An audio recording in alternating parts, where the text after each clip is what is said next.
Hello, welcome. This is Laura O'Brien from lauraobrien.business, and I am here to tell you today about the best business model for a spiritual business, spiritual entrepreneurship, any kind of health, healing, holistic, tarot reading, anything that you're doing within this realm, a yoga studio, anything along these lines where you want to put your heart and soul and your spirit into the business that you're building. You don't want just, cold hard cash. Cold hard cash is nice, don't get me wrong, but where your business ethics are more important to you than anything else really, and being of service. So the business model that I use and have used for a long time, and you can check out my other videos, or here I think maybe, you can check out my other videos where I go into my background and my details and what exactly a spiritual entrepreneur is from my perspective. So there is that, but the business model that we have used, or I have used through many successful years now, thankfully, is basically it's a kind of a three-pronged approach, right? So we have the first part of it is community. So I call it the CSO strategy, right? Because, it doesn't really mean anything, but that's just what I call it in my brain, right? And in my bullet journal. And the CSO strategy, the first one is community. So when you first start, it can be quite overwhelming as to, who you should be talking to, and who your avatar is, what your niche should be, all the rest of it. And that's all very important. And I will do further videos if you're interested in that. Comment below on finding your niche specifically and finding your avatar. I can definitely do videos on that if people are interested in them. And once you kind of know kind of what you're doing and who you're talking to, right? And if your business is coming from your heart, then you probably have a good idea about that already. You may be doing it already. You may be doing it as a side gig. You may have done it for years and, still have your pay the bills work, as I did for many, many years. And now you feel that it's the time to go into this full time, to actually be fully of service to your community. So what you need to do at that point is build your community.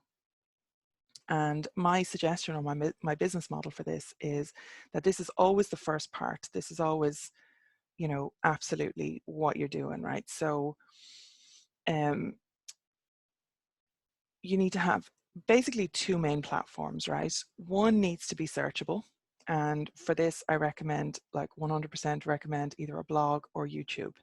So Google is the biggest search engine in the world. And if you have your blog on the go and your SEO correct for Google and for YouTube, those are the two top search engines, right?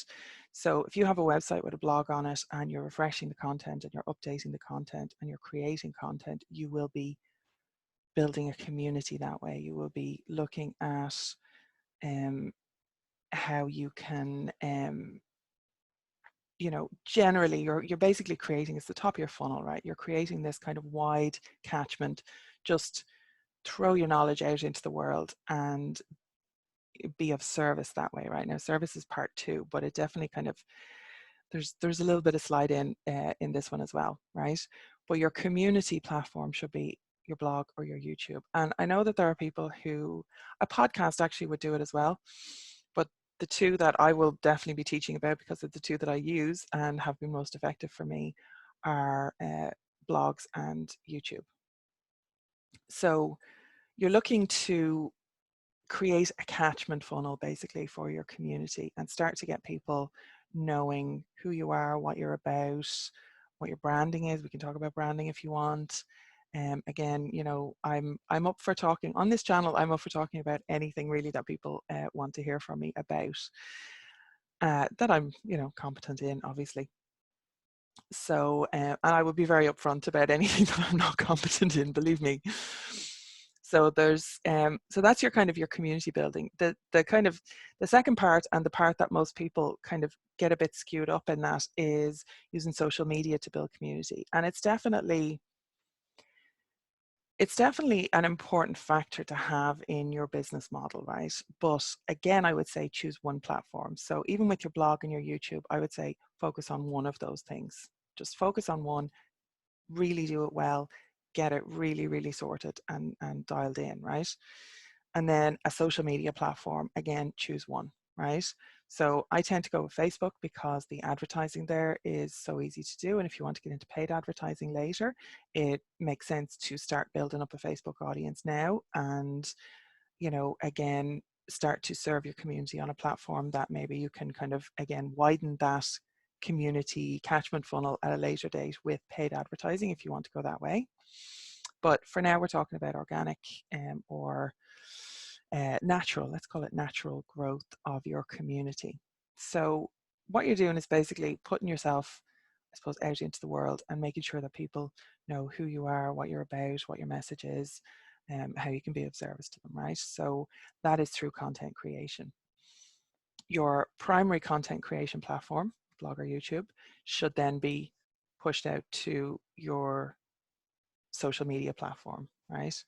So obviously you don't have to choose Facebook if it depends on your type of business. Instagram might suit you better, Twitter might suit you better.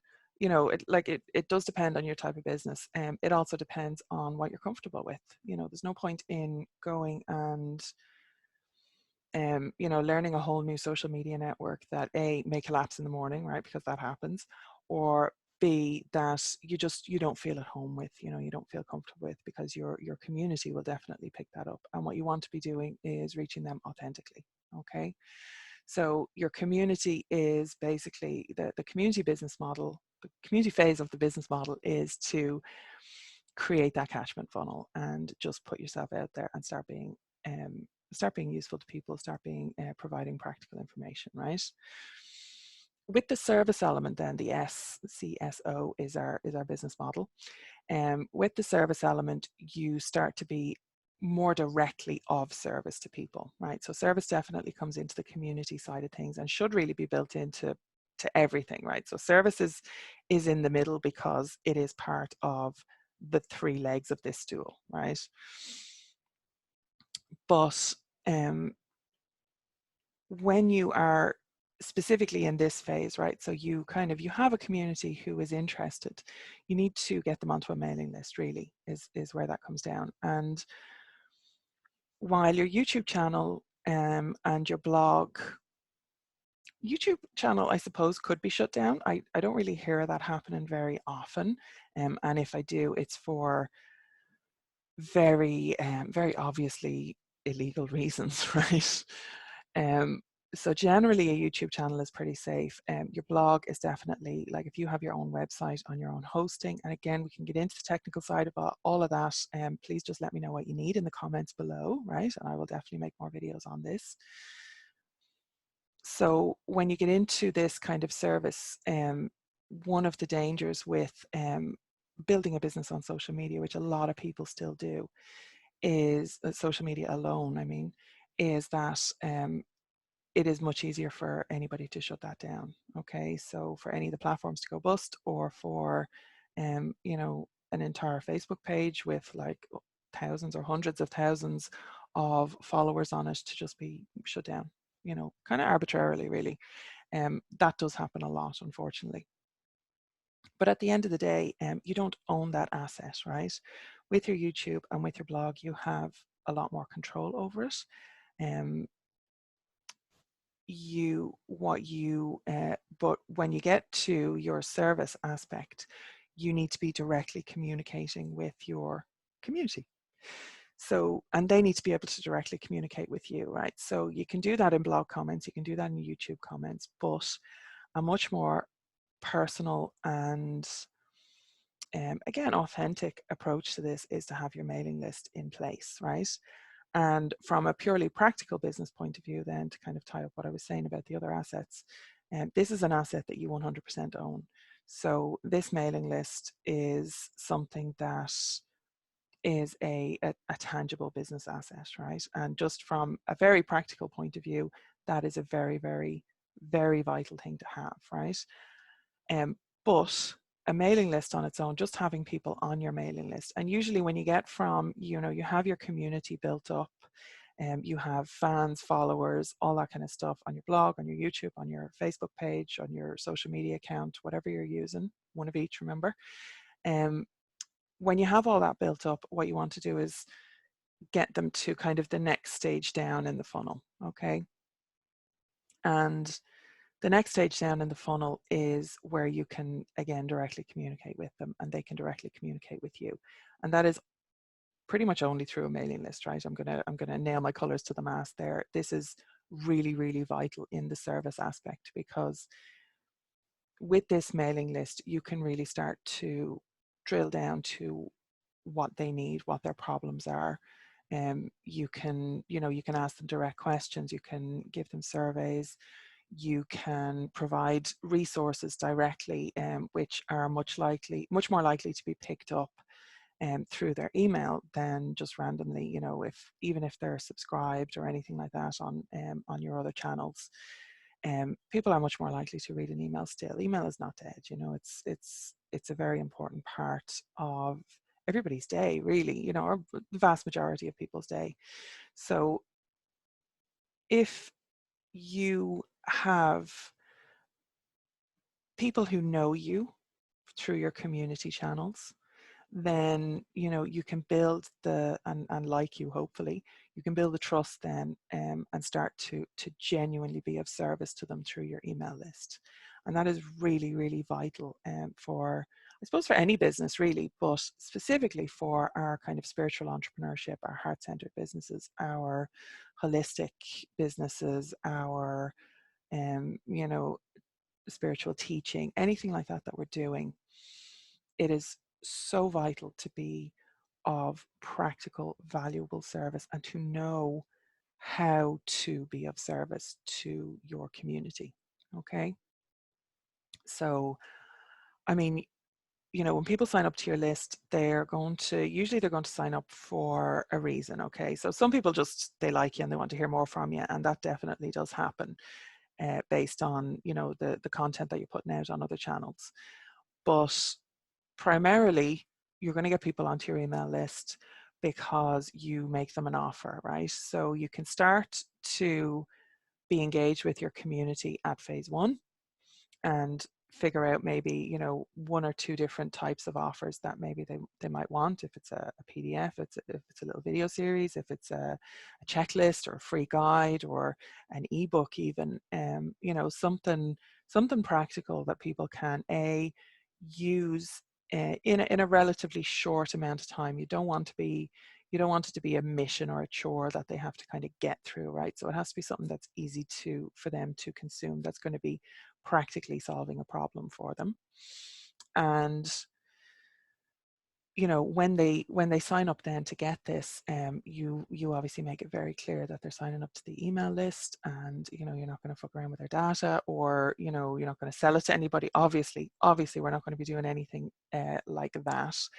Your GDPR stuff is in line, and that's whether you're in the EU or not. The GDPR guidelines are a little bit fucking complicated now, in fairness, right? But generally speaking, like, they are best practice, right? For you being of service to your customers, you want to make sure that their data is safe and secure, and that you are meeting all your legal compliances in whichever country you're in, but also then, you know, adhering to the best practice side of things, right?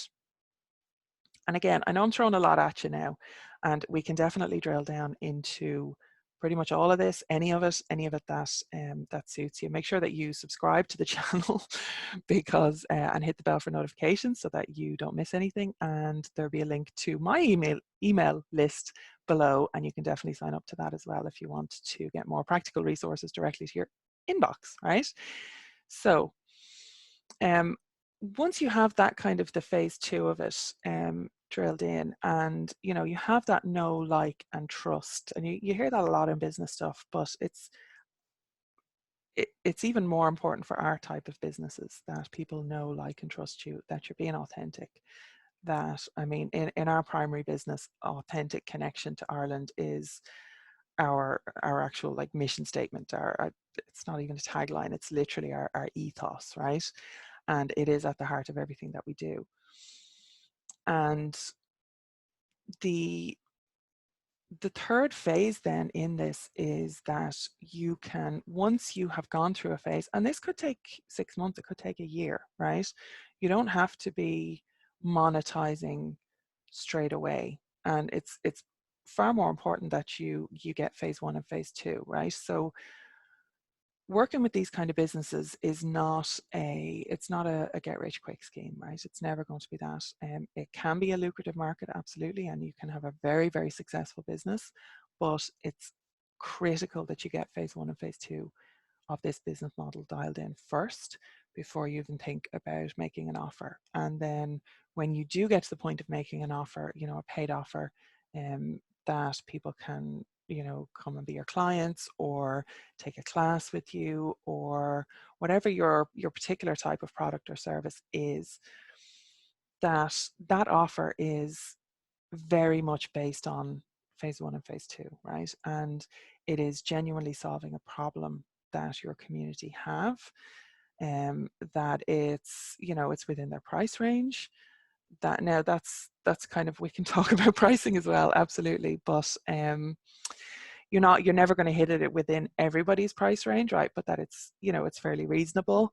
You can charge for your talents, for your skills, for your experience. Okay, just because we're in spiritual businesses doesn't mean that, like, money is not evil in and of itself. It can definitely cause people to do evil things or bad things, or however you want to you know classify the the horrible things that people do because of money.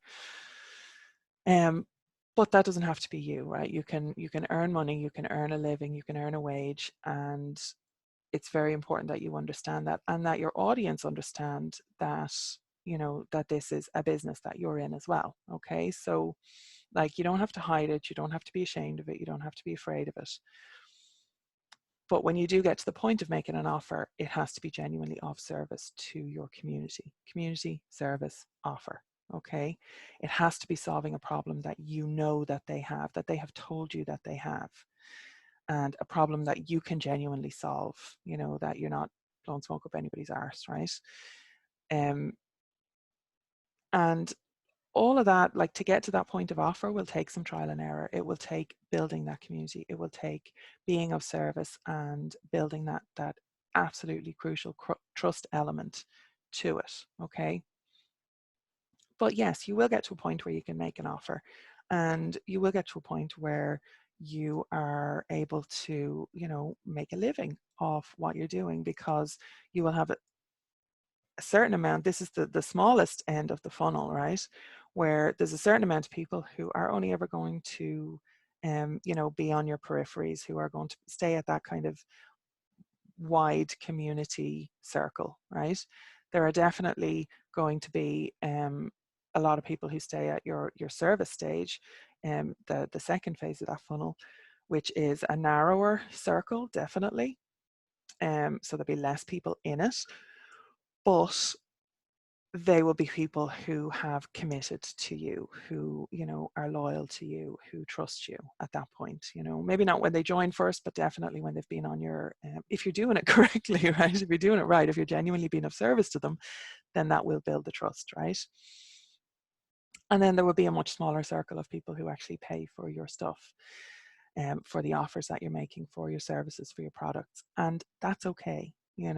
That's the way a standard business works. But for our type of business, it's actually much more important to have phase one and phase two dialed in. I know I've said that, and I'm repeating myself, but I cannot emphasize it enough. And it is so vital that you kind of understand, A, that this is not a get rich quick scheme, B, it takes a lot of committed effort, and C, that, only a small portion of the people who you are of service to within your community are going to be the ones who, are ready, willing, and able to take you up on the paid or monetized offers that you make at a later date, right?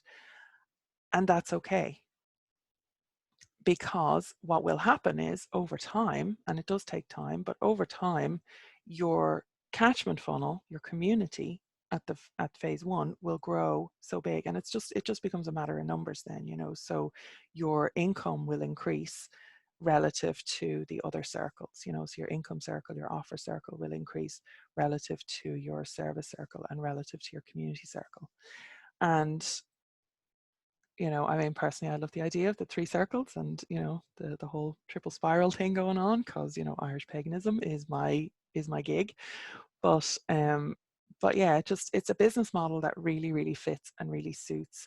And speaking from my own experience is, and not just my experience, but many other people's experience, is very, very effective as a business model as well, right? So it does work, but you have to, certainly in the initial stages, you have to put in the work, you have to put in the effort, and you have to have faith in it as well. You have to believe that what you're doing is of value, and that you're genuinely serving this community that you're trying to build, and you can serve them.